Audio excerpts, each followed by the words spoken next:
Good afternoon, everyone. I'm Christian Roberts. I'm here with my fabulous friend and co-host, Quo Johnson. and we're back with another episode of Taking the Stage with Christian. And Quo. I invite you all to join me in a land and people acknowledgement. This is how we begin every episode of Taking the Stage with Kristian and Quo, because it is important in how we acknowledge truth, how we tell the truth, and then how we look at the harm that has been done and how we reduce the harm going forward.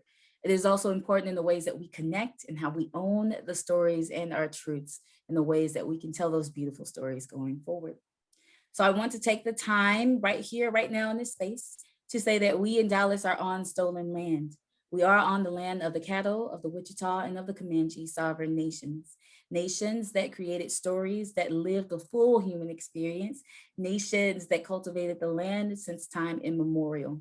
Nations that faced horrible conditions that included genocide and policy that allowed for their forceful removal by any means necessary. We also take this time to acknowledge that people were stolen from their homes and forced here to Dallas and enforced into slavery. We do this to acknowledge that as people were stolen from their homes, they too lived the full human experience. And here in Dallas, we are benefiting from stolen land built by stolen labor.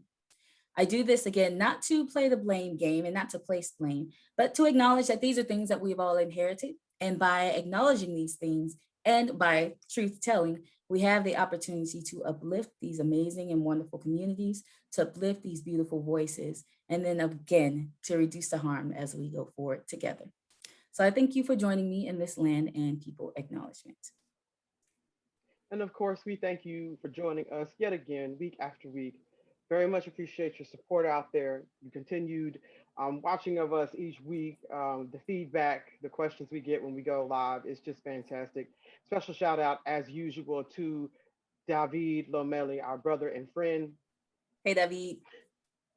TDO Network was his brainchild, and we are very grateful for him. And we are also grateful for the Dallas Opera staff for their continued support as well. So, in this week's episode, we're in Women's History Month, so we will sort of be continuing on that theme for this episode. And we wanted to talk about women's work. I think Mm, Quo titled this very aptly. There are things that have been assigned to what women are supposed to do and not supposed to do. Opera is not exempt from those ideas. It's something that we are definitely working on and definitely see change happening. But we wanted to come here today just basically to talk about this and to open up minds a little bit, but not even that to just give information and just talk about our own experiences with this particular concept of women's work, woman's work, you know. And so I always default back to the song. There's a song, but there's a song called "Women's Work Around the Birth of a Child." But anyway, same. my point is that we want to talk about that, and we want to talk about the ways in which it affects us. You know, not only in our own industry, not in the arts, not just in opera, but the way it affects the society, into our education system, into our institutions, even into our government. We're not going to go there today too much, but we do want to talk about that. And one of the first things that Quo has written out here is talking about truth telling. And as you know, that's a common theme in this episode. So, Quo, let's get into that a little bit. Truth telling about the patriarchy, because we hear a lot of talk about the patriarchy. Yes, yes. We do hear a lot of talk about the patriarchy. So we won't go into detail, right? Into great detail, because that is a very long standing system that is not unique to our culture. That actually shows up in quite a few cultures for various reasons.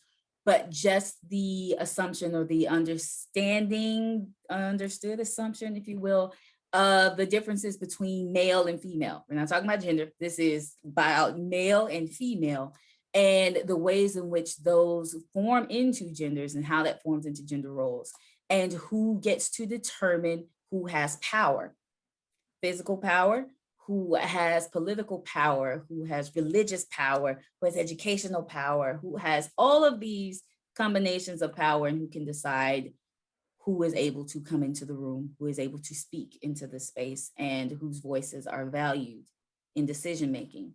Not unlike a lot of the conversations we've had around white supremacy culture. So there are things here, right? We're connecting them. And so in this, just the truth about the patriarchy, in the fact that in so many ways women are dismissed, simply dismissed, or used for very limited purposes that that feed into what men expect, or what males expect, or the expectations within societal norms of why women are here. So just these very real understandings in how the ways we experience life on a very elementary level, and the ways in which those things that we learn as a child, right? Who we go to for certain information, how we learn information, the stories that have been told, from what perspectives, and the ways as we get older, they start to combat those very real communal understandings that we have as children, or that we have within families, or that we have as we're learning about ourselves and learning about others. The world is starting to shift. We are still very much behind, even in the opera field and even in the arts, concerning the roles of women and what work women can and cannot do, right? I do cannot very loosely, because there is no role, right? And in the ways that we look at the truth behind what is actually happening, the truth behind why someone has to defend, or why a woman has to defend her role, has to defend her education, has to defend her knowledge, her skill, her expertise, has to defend the ways that we approach certain situations, knowing that a lot of times female leaders are better leaders. It's been proven. It's been proven. And so as we're looking at these things, let's talk about the truth about the patriarchy, and let's acknowledge that it's nonsense. And not nonsense to simply be dismissed, but it is also a system that does not serve us. Similar to white supremacy, it is also a system that is not serving any of us, because again, it limits individuals, it limits entire communities, it limits half of the population. Yes, It more than limits half. more More than than half. half of the population. It limits the ways in which we naturally come into this world. And that Yes. does not serve us. And it's so interesting, as we know the ways in which we engage with other individuals, we know certain things to be true. We know unstoppable women. We know these things to be true. So as we look at truth telling, let's tell the truth about patriarchy and how it definitely oppresses women. So we want to acknowledge that, and then we want to work to dismantle that and to replace that with a system that actually respects and honors individuals, while also addressing white supremacy culture, because matriarchy is a thing.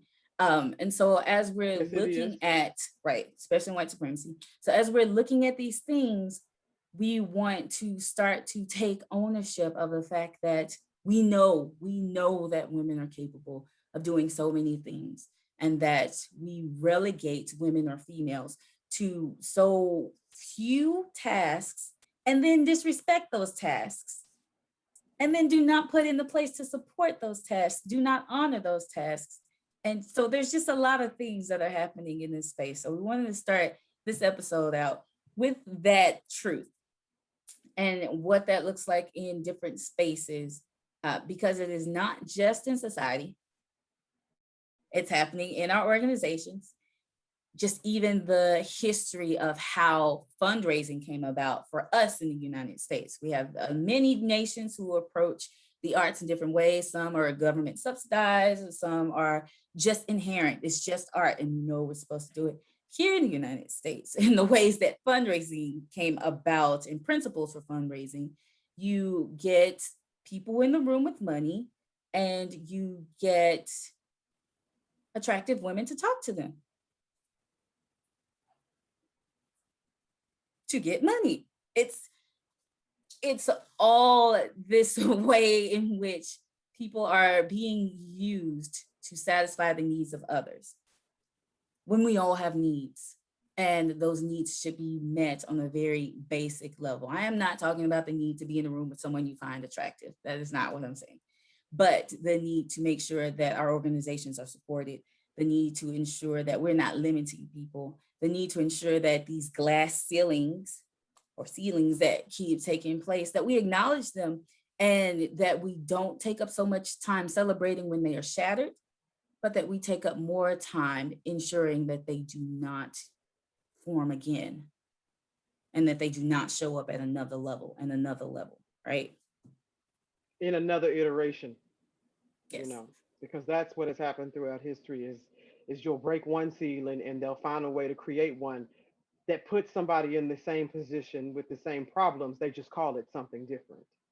Yeah. So that's where we are right now. So I would also actually ask us to learn from history and to look at history or when those ceilings are shattered, and then look at what happens shortly thereafter when somebody that has more power and position decides that, you know, we can find another way to get rid of this or make this difficult for somebody. And that doesn't just happen with women in our history, but it also happens, again, it's very parallel to issues of race relations and such, um, Mm-hmm. issues of civil rights, which we're currently having conversations about again, you know, in the Okay. 21st century. So it's important that we also in this make sure that each and every time we approach these things that we look back at history.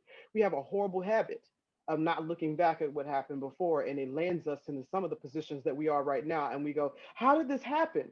And sometimes you can look no longer than 5 or 10 years back and you're like, wait a minute, this happened before. But we have very Mm-hmm. short-term memory when it comes to those things, and we don't learn. So that's sort of my tangent on that, is take a look at history, take a look at the narrative or the narrative, see what's missing about those particular things, and then watch and look to see if another system is going to fall into place that creates another iteration of one of those glass ceilings, because it happens Mm-hmm. more often than you think, and it happens in a way a lot of times you don't even know it's there. Yeah. You don't know it's there. So I think the next part of this, and if I went on a tangent, there's quote. So if you've got anything else to say on that, No, otherwise no. we can. Okay. Um, we talk about the limitations of roles that are placed on people or things that are assigned to people. And in this for this focus of this particular episode on women, um, and let's let's talk a little bit about assumptions. Let's talk a little Mm. bit about um, because the assumptions are also layered. Okay, there are layers because it's not only assumptions about women in society, women's place in society, women's place in the arts and performance, but also um, what it looks like to get there. Those processes that we use to get there, those systems that we use to get there, and so you know, of course, in our society, there's a reason there's a Women's History Month. There's a Yeah. reason why there's an International Women's Day. And it's because, as we said in one of our episodes before, it's because we were deliberately left out. Some of us more than others. One need only look again to that Northern anthology and to the history of Western music. Not knocking them, it's the one that I learned from, but I remember having to go outside of those books to look for composers of color, but specifically Black composers or Black musicians or whatever, but also women. Right. Like where were the women? So we have to talk about that and what that looks like in our society and how that is reflected into our classroom, how that reflected into our opera houses, into our offices and all of that. So Cole, let's talk a little bit about assumptions because we could get on this all day, but again, we won't. But I want to talk about assumptions that are automatically made as it relates to our society. What are some of the things you've observed? I have observed instances in which objectivity show up. I'm going to go straight there. I'm going to go Mm, straight to objectivity, mm, where you are mm, expected not to have an emotional reaction to something that is taking place. And when I say not to have an emotional reaction, you're expected not to get upset, not to raise your voice, and not just because they want you to be professional, but because you are deemed less capable and less intelligent if suddenly you're having an emotional response to something that is referring to your lived experience, right? That objectivity of, oh, I can I can remove myself from this and pick it apart. And that should be expressed as opposed to, I have lived this, I can tell you about it. So, in that, the assumption that women are much more emotional, I would love to know the number of individuals who have had males, particularly, white males within their organizations get upset and do some physical damage to something, like it physically throw something across the room. Mm-hmm.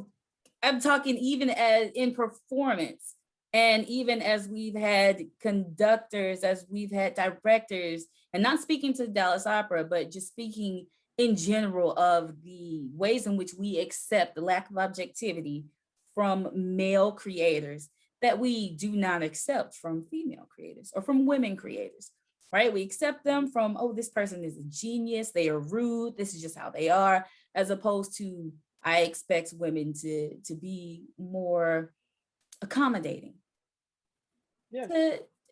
to be more gentle, to be more supportive, all these things and all these expectations, which if that is someone's natural personality or how they choose to navigate a space, that is up to them. But for others to be dismissed because they don't fit into this role of, you are here to make me feel better, or they don't fit into this role that limits who we are and how we come into a space and engage in community with others, not placing our own lived experiences above others, but in community with others, it becomes problematic. There are assumptions that women should be educators, but not in higher institutions. Women should cook, but not run restaurants and businesses, right?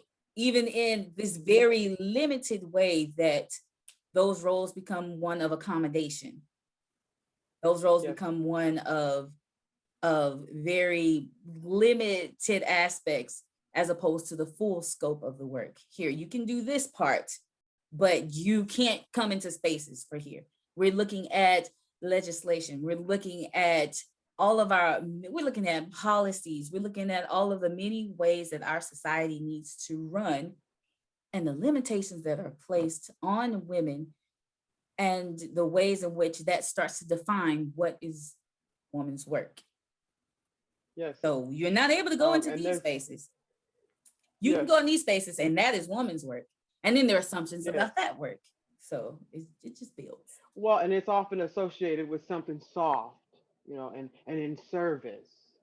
It's why even now men that are male nurses get flack. So, there's still that. It's the reason why people ask, why aren't there more male teachers? We need more role models, and all this kind of stuff for our boys coming through. I've heard those things over and over again, and I was like, because you've relegated to something that's Mhm. supposed to be soft Right. and feminine. You've assigned something to it. Um, that in a society built on patriarchy, maybe a guy doesn't want to associate himself with that. I'm not a man, I can't speak for that. But my Right. point is, when you relegate it to something that's undesirable, which It's when less something is called than. women's work, that's women's work. Right. That's less than. Right. It's less than. So who wants to associate themselves with something that's less than? And if you don't believe me, ask teachers, male or female, man or woman, in non-binary or whatever, ask them what they have to do in the classrooms, especially right now during COVID, during the pandemic. They're having to do things, they're expected to go above and beyond because they have a passion for their work. So because you enjoy your job and enjoy teaching and enjoy what you're supposed to do, you're supposed to deal with pay inequity. You're supposed to deal with a deadly disease. Okay. You're supposed to teach to the screen and to the classroom at the same time. All of these sort of things, right? And so we talk about that, and then we don't give people the support they need in those roles. I would say that too. It's an issue in arts organizations.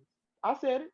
And many of my education and community engagement counterparts would agree with me Yeah. that with the way education and community engagement is treated is not on par with any other office. And it's, again, I don't think it's on purpose. I don't think somebody sits at their desk, or anybody sits around and go, ha ha ha, how on earth can I Make How it or can I difficult. today? How can I make things hard for education and community engagement? I think it's an industry thing. I think it's a societal thing that seeps into our organizations. Because in society, how do we treat education? Right. And then what is education normally about, unless it's at a higher institution? Elementary, middle, high school, women's work. It wasn't always so. But think about the school marm back in the day, right? The one teacher for an entire in one room classroom, wait, one room Yeah. schools, right? Yeah. And so that's what it's relegated to. And if you think I'm lying, Google is your friend. Okay, look it up. There's so many articles written about this. So we have to Yeah. be. I say all this to say we have to be very careful about that, because if that's seeping into our education systems, if that's in our society, it's going to be in our opera houses, and in our opera offices, in our dressing rooms, on our podiums, in our pits. So just Hmm. like we have to address racism as opera companies, as symphonies, and all of that, we have to address sexism and patriarchal ideas. Yeah. Period. Because none of those systems, none of those ideologies serve the whole of us. No. As a matter of fact, it shoots us in the foot. We talk about diversity. We talk about not just diversity of color, we talk about diversity of thought, of background, Of different experience. perspectives, Yeah. experiences. Absolutely. So I think that's important, because if it's happening in our classrooms, it is happening in every part of our society. If you don't think it's seeping into your organization, I got news for you. And I would invite you to talk to your education and community engagement departments or your people and ask them how they feel about this. And I do believe that it's deeply rooted again in the idea that, well, it's women's work. Just like being a nurse, Right. that's women's work. Or the idea Oh, of, and then you found a woman that's a doctor, and you're like, oh, you're a doctor. You know, that's the first thing. Or you say a woman says I work in medicine or something. You assume you immediately relegate her to nurse, because Mhm. that's supposed to be less than. Well, I tell you, I've got friends that are nurses, and I'll say again, if you think that's less than, somebody is has told you wrong, okay, and Right. it needs to be fixed, because we should not assign things to people. We should not assign things to people's jobs, their careers. We should not assign archaic ideals to the way we're trying to move forward into the 21st century. It hinders progress at every turn, just like At every racist turn. ideology does the same thing. Yeah. Anytime there's an idea in society or a system in our society that does not serve the whole of us, it hinders progress.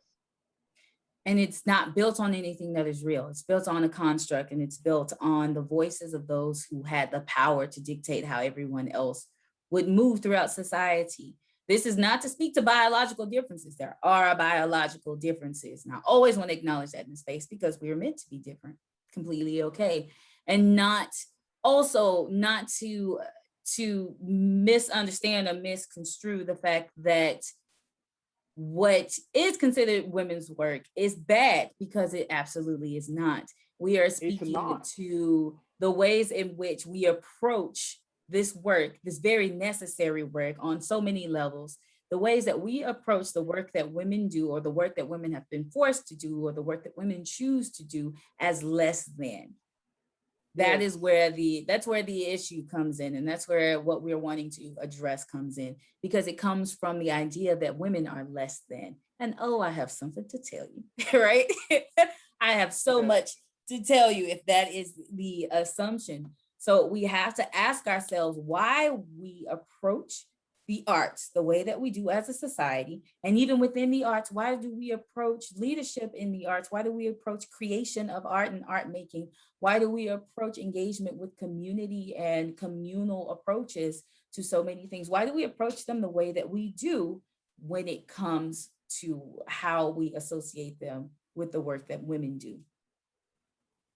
Yes. That is a Absolutely. question that every organization has to ask itself. That is Yes. a question that every person has to ask themselves.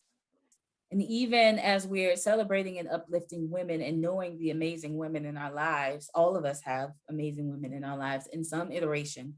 And knowing what those individuals are capable of, we can allow that to cross over into the work that we're doing. We can allow that to inform how we engage with others. We can allow that to allow us to break free from these boundaries that we've placed on ourselves and on others.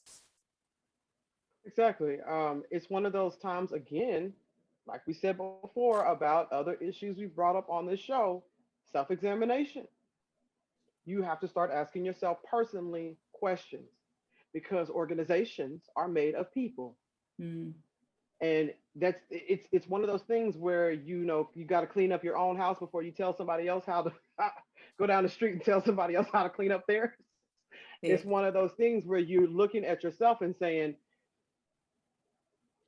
how do I view roles in society? What influences might I have had? right, What narratives have I been told? Okay, what right, do I go and where do I need to dig a little deeper? Where are the holes? And I say that also because when programs are created to address a need, okay, or an organization is created to address a need, and you say, why does that organization exist? A lot of the things were said about the NAACP, anything any yeah. Women's sorority or colleges fraternity and organizations for universities. women. Yeah, Yes, all these kind of things. You ask those questions. I mean, I'm sure there've been questions. I can't speak to I won't speak for my artistic staff um, at Dallas Opera, but I am certain that there were questions that came up when we created the Heart Institute for Women Conductors. It's because there was a hole there was a whole, on those podiums. And yes, so when you ask yourself these questions about where women are supposed to be, or even women in CEO positions will tell you how much harder they have to fight in a room. Why is right. that? Ask yourself these questions. And when they come to you and they express these things and they tell you about their experiences, before you open your mouth and try to dismiss or gaslight or Or perhaps defend. offer another perspective or defend, Yeah. really ask yourself, how do you view work? How do you view roles? Really within yourself. What is the narrative? What are you hearing? This person is saying, this is happening to me. Ask yourself, how are you uplifting truth that all women are capable? Now, those are not my words, those are Quo's words, but they are excellent words. Okay? She said, how are you uplifting the truth that all women are capable? Yeah. Because they are. They're capable of different things, but they're capable. And in a Mhm. society, we've lived in a society that has said, no, you can't do this. And while we're here, let me just drop this one flying over. When you look at a guy, okay, or you look at a man, and you tell him, you can't do this because you're a man. That doesn't make sense either. And when we say it does not serve us, Christian mentioned male nurses and the fact that for so long someone would say nurse and immediately, right, because of historic practices, but also historic practices of dismissal and exclusion and boundaries and who could gain an education in what. So there are always these historical contexts that come into place that we must consider, but also considering the ways that it should not be a way to diminish others. I remember so often, even as different campaigns were coming out, I remember the one campaign, Run Like a Girl. Yes. And the fact that young girls were doing this exaggerated and caricaturized run as opposed to just running like themselves and having to understand the very detrimental effects of showing someone continuously that they are less than, that they are the less desired in different ways, right? That they are less capable, that they are less competent. Let's say that they are less competent in the work that needs to be done. Again, it does not serve us. It does not serve not just us as women, it does not No. serve us as people, as human beings, as a society. So I encourage everyone to look at women's work, look at women's work as necessary, as capable, as beautiful work, because we all are capable of doing this work and not relegating it to roles that are more submissive, quotation marks, and roles that are more accommodating. And Christians, you use the word soft, and even the strength that comes in softness. It's okay to be soft. It's okay to not be soft, but to also be able to expand what that means. We have different roles that we have to play individually in different rooms, right? We spoke about the ways in which we support and celebrate others in different rooms. Sometimes my voice will not be centered. I will hold space for others who Absolutely. should be centered for their communities, for their experiences, for their lived roles and experiences. It's the same, right? So the soft and the hardness and the way that we come into spaces, but we're capable. That's the point in this. And that women are capable and women's work should be celebrated and it should not be limited, nor should it be relegated to the perspective of those who are benefiting most from patriarchy, which is not benefiting anybody as we look at it. No, it has it just to me those systems. Well, and we've seen quite clearly those systems disrupt everything for everybody. They do not Everybody. serve anybody ultimately. You might think that it's serving you, No. and it might be in a way, but it's not serving the whole of you. And it's very temporary because then you look up and you're like, oh man, I can't say this to this person. I can't say Yep, this to this. Now all these things are changing and they were never okay to begin with. You just kind of got that's away with it. being able to say and do whatever you wanted. But as we hear so many stories and as we hear the Me Too movement that also got hijacked into another Me Too movement because we're going to truth telling in this space. And Yes, then as we look at being able to say her name, all these different things, a lot of things were never really okay. They were just supported in patriarchy. And now that we're dismantling so many systems that don't serve us, a lot of people realizing that that didn't serve them either. And so now we have so many people, similar again to white supremacy culture, so many individuals who are looking up and finding it overwhelming the amount of things that either they are just now learning or having to shift to make sure that their intentions of making sure people feel celebrated align with the impact of how people feel and how people are impacted in life. There's so much that we have to not catch up on, but that we have to unlearn and then that we have to dismantle and we have to replace. So I guess I'm moving into positive notes. yes. I was just about to say it sounds like that we're going into positive notes. And I don't so, really have anything to add to that except for yeah, this is where we are as a society. We're at a point of self-examination. We are still need to be asking ourselves questions daily. This is a commitment. This is a labor of longevity, just like it is with yes, anything else. When you're trying to change a system that is not serving the whole of us. Period. yes. So it's about that time we go to positive notes with Quo.